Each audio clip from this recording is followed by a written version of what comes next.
বন্ধুরা, আবারও দুর্দান্তভাবে পাকিস্তানের বিরুদ্ধে ম্যাচ জিতে গেল আমাদের প্রিয় ভারতীয় দল। এখনও পর্যন্ত টি-20 বিশ্বকাপে মোট 8টি ম্যাচ হয়েছে ভারত এবং পাকিস্তানের মধ্যে, এবং 8টির মধ্যে 7টি ম্যাচ জিতে গেল আমাদের দল। আর মাত্র একবার জিতেছিল, সেই দুবাইয়ে 2021 সালে পাকিস্তান।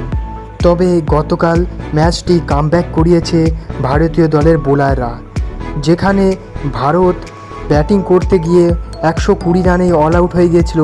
সেই লো স্কোরিং ম্যাচকে আবার জীবন দান করেছিল ভারতীয় পেস বোলিং বিভাগ।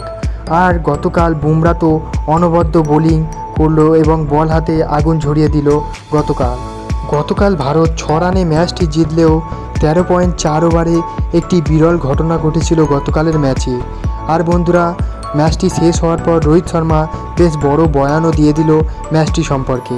বন্ধুরা, তাই এই ভিডিওতে আমরা গতকালের ম্যাচটি সম্পর্কে আলোচনা করব, তাই তোমরা ভিডিওটি শেষ পর্যন্ত দেখো। এবং তোমরা যদি আমার চ্যানেলে নতুন হয়ে থাকো এবং ভবিষ্যতে ক্রিকেট দিয়েতে তথা ভারতীয় ক্রিকেটের সমস্ত নিউজ সবার আগে বাংলায় পেতে চাও, তাহলে চ্যানেলটিকে করে দাও সাবস্ক্রাইব। এবং তোমরা যদি টিম ইন্ডিয়ার একজন ডাইহার্ড ফ্যান হয়ে থাকো, তাহলে ভিডিওটিকে অবশ্যই করে দাও একটা লাইক। চলো ভিডিওতে আগে যাওয়া যাক। বন্ধুরা, গতকালের ম্যাচটি বলতে গেলে গতকাল টসে হেরে গিয়েছিল রোহিত শর্মা, এবং টসে জিতে বাবার আজম প্রথমে ফিল্ডিংয়ের সিদ্ধান্ত নিয়েছিল, এবং তার যে সিদ্ধান্তটা অনেকটাই সঠিক ছিল তা প্রমাণ করতে বেশি দেরি করেননি বিরাট কোহলি। গতকাল ম্যাচটি বৃষ্টির জন্য দেরিতে শুরু হয়েছিল, তবে প্রথম ওভারটি হওয়ার পরে আবার একটু হালকা বৃষ্টি হয়েছিল এবং আধা ঘন্টা পর আবার ম্যাচটি শুরু হয়েছিল। তবে ম্যাচটি শুরু হতেই দ্বিতীয় ওভারের প্রথম বলে দুর্দান্ত একটি কভার ড্রাইভ করেছিল বিরাট কোহলি, কিন্তু দ্বিতীয় বলে নাসিম শাহর বলে কাট মারতে গিয়ে আউট হয়ে যান বিরাট কোহলি এবং প্যাভিলিয়নে 4 রান করে ফেরত চলে যান।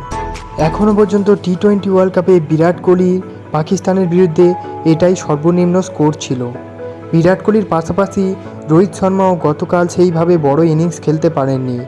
শাহিন আফ্রিদির বলে একটা দুরন্ত 6 মেরেছিল অবশ্য রোহিত শর্মা, তবে তিনিও বেশিক্ষণ ক্রিজে টিকে থাকতে পারেননি এবং 13 রানের মাথায় প্যাভিলিয়নে ফেরত যান।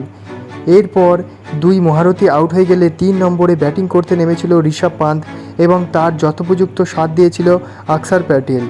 দুজনের মধ্যে ভালো পার্টনারশিপ গড়েছিল গতকালের ম্যাচটিতে। গতকাল ঋষভ পান্থ 42 রান করেছিল এবং তার পাশাপাশি অক্ষর প্যাটেলও 18 বলে 20 রান করেছিল।